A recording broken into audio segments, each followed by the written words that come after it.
UnderMafia is an Undertale alternative universe where all characters are alive and exist within a mafia-inspired world. This setting embraces a sophisticated and organized crime aesthetic with character adopting a refined yet dangerous demeanor. In this AU, every character is armed, emphasizing the high-staked nature of their world. The term mafia traditionally refers to an organization, crime syndicate, engaged in activities such as protection, blackmail, street war, and the management of illegal dealings. While UnderMafia retains this thematic foundation, it introduces a unique narrative and stylistic approach that differentiates it from conventional mafia stories, this being the Undertale aesthetic. You see, in most Mafiatale stories, the monster live on the surface or underground. If they live underground, they are just monster with one human which was experimented with. While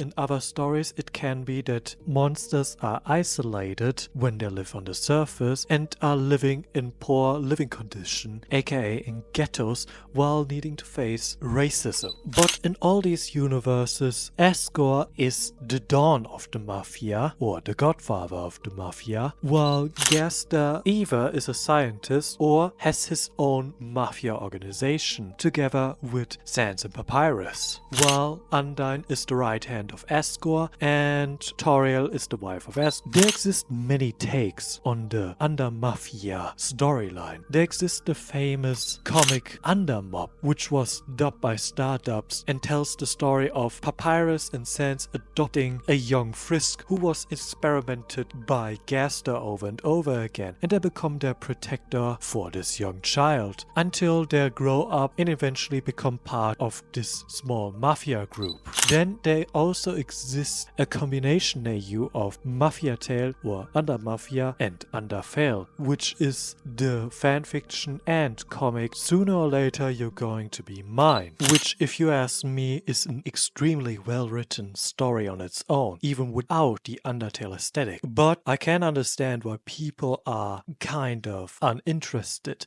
in it, since, well, let's just play a small clip of the series to understand what I mean. There was only one reason why a straight man would enter the woman's bathroom, and first learn what it was when she first started singing. The man who had attacked was big too. He had grabbed her and shoved her up against the stall's doors, and would have done so much more if it hadn't been for a lady who needed to use the restroom at that moment. Security was called and the man was removed, as in beaten and almost killed, removed. As you can see, it's not rather family friendly, and it includes the ship Friends, even though it isn't depicted as a healthy ship, at least for now in the comics. Speaking of the comics, my god, is this comic beautifully drawn. But once again, I would not advise you if you're not a big fan of adult content, since this story deals deeply into the Undertale aesthetic and the deeper, darker side of the mafia business, while also including topics of racism, sexual assault, and the things that Grilby is dealing with in this universe, as well as a Sans who imagines himself forcing himself on Frisk. If that's not dark, I don't know what it is. But anyways, that was a short overview of what exactly Mafiatale is. I will leave both stories down in the description for you to either watch it or read it, since I will not cover the entire story, since it is free on the internet and literally comicked up. So watch it. Anyways, that was it. I will be now listening to Game of Thrones. Goodbye for now.